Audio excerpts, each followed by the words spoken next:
আমি আর খামো না। আরে তুমি না বললা তোমার পেটে অনেক ক্ষুধা, খাবারটা শেষ করো।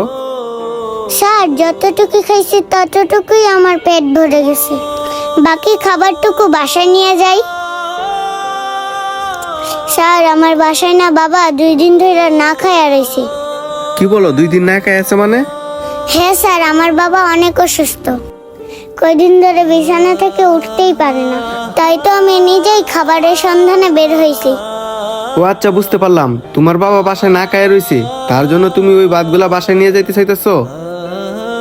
হ্যাঁ স্যার, আমার বাবা বাসায় 2 দিন ধরে না খাইয়া রয়েছে, তাই তো আমি সব খাবারটা না খেয়ে বাবার জন্য বাকি খাবারটা নিয়ে যাইতে চাইতেছি। আরে মামুনি, তুমি এই খাবারটা শেষ করো, আমি তোমার বাবার জন্য আরেকটা খাবার পার্সেল করে দিতেছি। কি কইলাম বুঝতে পারছো? এবার খাবারটা শেষ করো।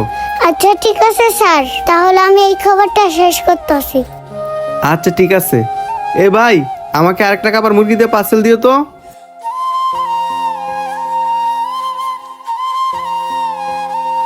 এই যে স্যার আপনাদের পার্সেল।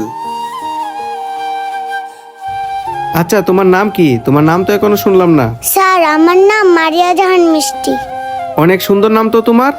মামুনি, এই দেখো তোমার জন্য পার্সেল খাবার অর্ডার করছি। খাবারটা শেষ করো তাড়াতাড়ি, তারপর তোমার বাসায় যাব।